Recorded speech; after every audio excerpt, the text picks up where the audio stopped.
At 8:22 in the evening on April 23rd, the National Weather Service in Norman, Oklahoma, issued a tornado emergency for southeast Enid. Not a watch, not a warning. An emergency.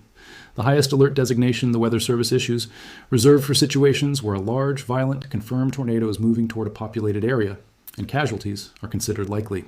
The tornado that triggered that emergency was already on the ground. It had already been confirmed by storm chasers and radar. It was a stovepipe, a nearly vertical column of rotation extending from cloud base to Earth, the visual signature of a mature, organized supercell that is pulling enormous energy from the atmosphere around it. It was 500 yards wide, it was moving at 175 miles per hour, and it was heading directly into a city of 50,000 people. Rayanne Hunt had already made her decision. She heard what was coming and scrambled to the concrete cellar on her property, pulling her husband, her brother-in-law, and a neighbor inside with her.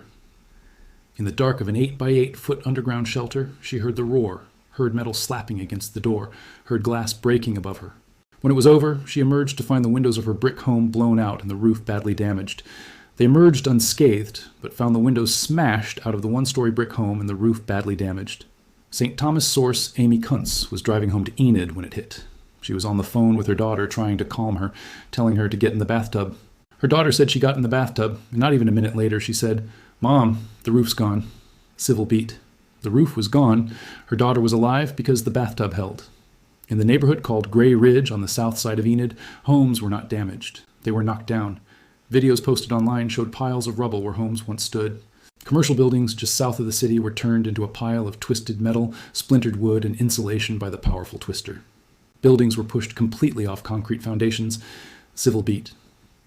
Dave Lamerton of Enid spent Friday morning salvaging what was left of his son Joseph's woodworking shop just south of the city, along with family members and volunteers who had traveled from Kansas to help with cleanup. He said, "The tornado just swung right through here and just hit us directly. We've got stuff on the property we can't even find." Isla Public, across the city, the Garfield County Sheriff's Office phone lines were down because the tornado had destroyed their communications infrastructure. Police, fire, and the Oklahoma Highway Patrol were conducting house-by-house searches, rescuing residents who were trapped inside their damaged homes under debris. Vance Air Force Base in Enid, a military installation about 80 miles north of Oklahoma City, closed until further notice due to ongoing power and water restoration efforts. A weather station at the base measured a 107-mile-per-hour wind gust during the storm. All personnel were accounted for, and no injuries were reported on the base itself. NMI News Service. 10 to 15 people were injured across the city. No deaths were reported. NMI News Service. That last sentence, no deaths, is the thing that needs to be understood clearly. It is not a testament to the storm's weakness. It was the first EF4 tornado in Garfield County, Oklahoma, since April 26, 1991. It was on the ground for 9 miles, with winds of 170 to 175 miles per hour, and measured 500 yards across at its widest.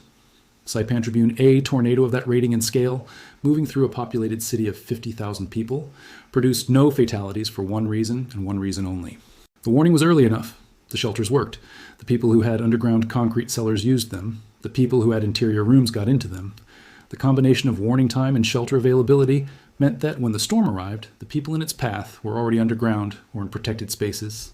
That is the story of Enid, Oklahoma on April 23, 2026. But it is not the story of this tornado season.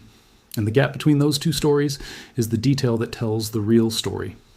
To understand what is actually happening across the Great Plains and Texas corridor this spring, you have to go back 7 weeks to the morning of March 6, 2026, into a farm field in eastern Indiana where the atmosphere produced something that had not happened anywhere in the United States since 2013, the most powerful tornado of the March 5 to 7 outbreak, and only the second EF5 tornado in the United States since 2013, struck eastern Indiana on March 6th.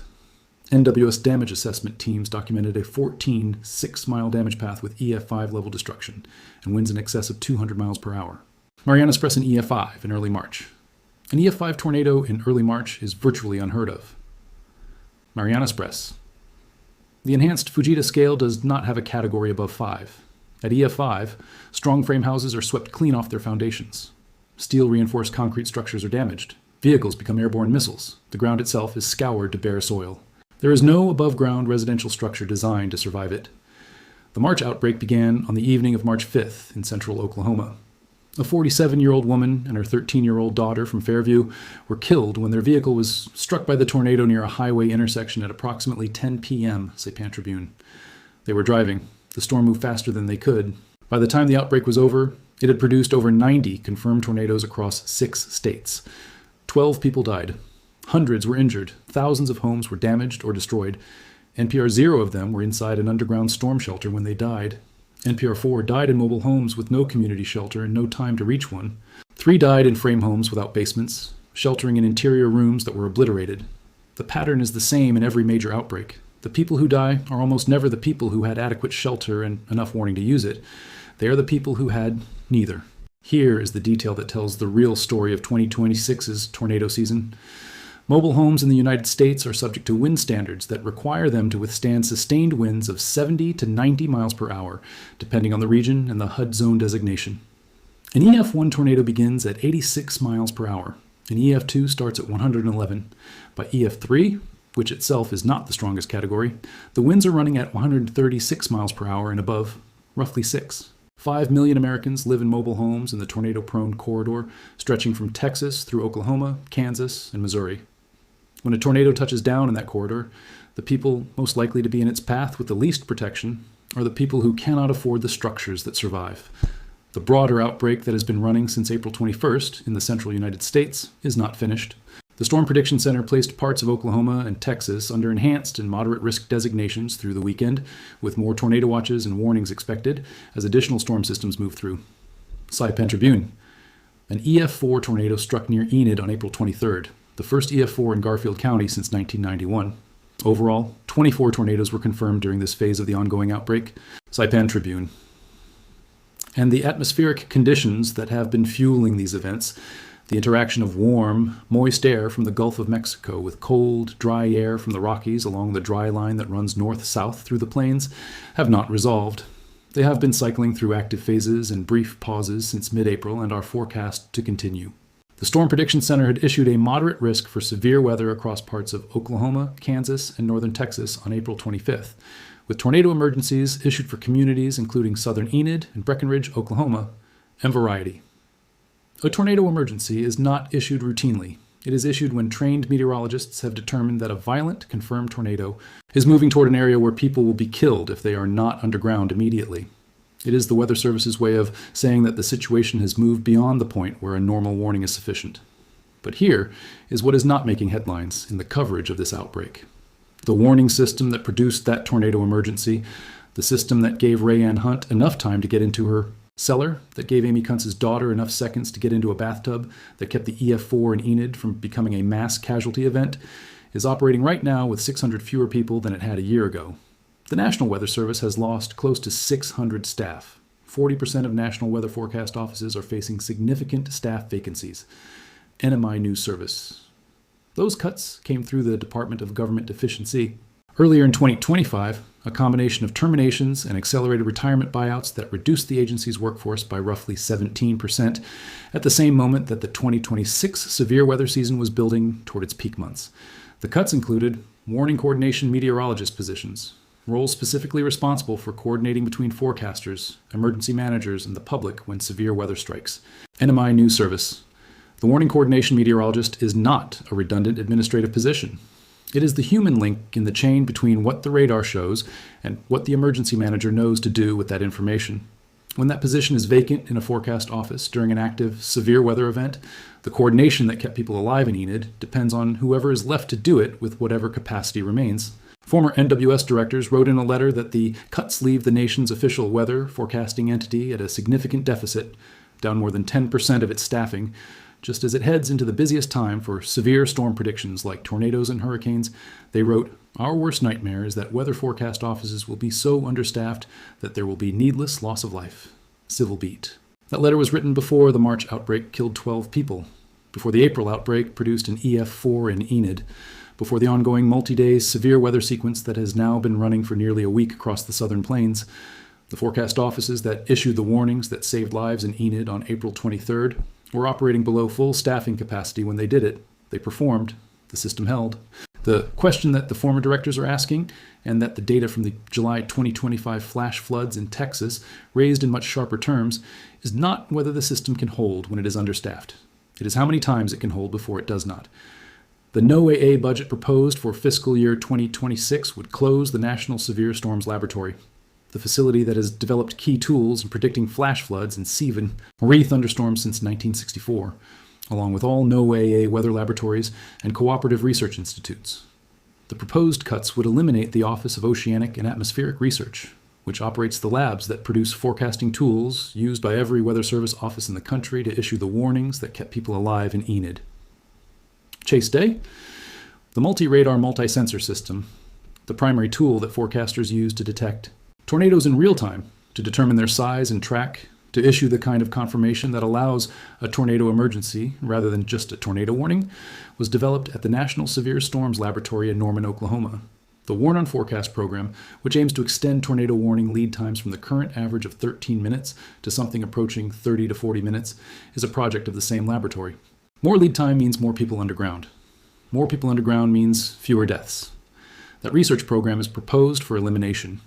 Governor Whitmer's office in Michigan called for a probe into the absence of a tornado watch alert during the March outbreak in a small 3-county area, questioning if it could be attributed to President Trump's funding cutbacks to the National Weather Service. NMI News Service. That probe was called because a tornado touched down in an area where no watch had been issued, in part because the storm was concentrated in a small region that made advanced detection difficult.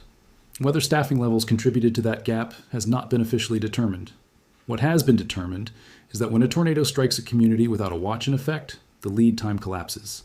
The difference between a tornado watch issued 45 minutes before a storm and a tornado warning issued 8 minutes before it arrives is the difference between a community that is sheltered and a community that is still outdoors. In Enid, on April 23rd, the watch was in effect. The emergency was issued in time. The people who had cellars got into them. The people who had bathtubs got into them. The city was hit by an EF4 tornado, and nobody died. That outcome was not inevitable. It was the product of a warning system that worked, operated by people who did their jobs under circumstances that included significant staffing reductions, monitoring an atmosphere that is producing tornado outbreaks with a frequency and intensity that the historical averages do not fully capture. In 2025, 23 weather disasters each caused more than $1 billion in damage, and the cost of weather damages had risen by 31% compared to the previous decade. Experts described costly weather events as the new normal heading into 2026. St. Thomas source. The new normal is not just more frequent severe weather. It is more frequent severe weather against a warning infrastructure that has fewer people or research capacity that is proposed for elimination, and a public shelter system in which millions of the most vulnerable Americans, those living in mobile homes in the highest risk corridors, have no underground protection available to them when the storm arrives. Dave Lamberton spent Friday morning in the wreckage of his son's woodworking shop in Enid, trying to find equipment that had been scattered across the property by a tornado he survived because his son's shop was not where he was when it hit. He said, "We've got stuff on the property we can't even find." Isla Public. That sentence, the physical disorientation of standing in the aftermath of an EF4 tornado, looking at a foundation where a building used to be, unable to locate machinery that the wind has scattered, is what the new normal looks like at ground level. Not the satellite image of the damage path, not the $1 billion loss estimate, a man in the rubble of a building that was there yesterday, pointing at the foundation, saying that he cannot find the things that were in it. The EF4 in Enid is over. The outbreak is not. NOAA's Storm Prediction Center placed Enid under a level 3 out of 5 risk of severe thunderstorms for Saturday, emphasizing the importance of cleaning up debris before the next storm. Saipan Tribune. Before the next storm. The debris from the storm that just passed has not been cleared, and the next watch is already being issued for the same communities. That is tornado season in 2026. Not a single event, a sequence. A cycle of watches and warnings and events and damage surveys and cleanups interrupted by the next watch. Across a warning system that is holding together under staffing. Conditions that its own former leaders have described as a nightmare waiting to happen. The shelter in Rayanne Hunt's yard held. Her husband and brother-in-law and neighbor came out unscathed. The roof of Amy Kuntz's daughter's house did not hold. She survived because the bathtub is stronger than the walls around it.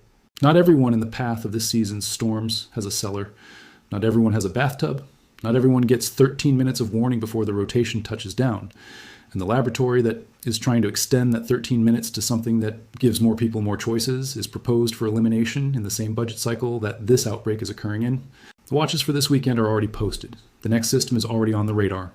And somewhere in the Southern Plains right now, in a mobile home park in a county that has had 40% staff vacancy at its nearest forecast office, someone is watching the sky and hoping the warning comes in time.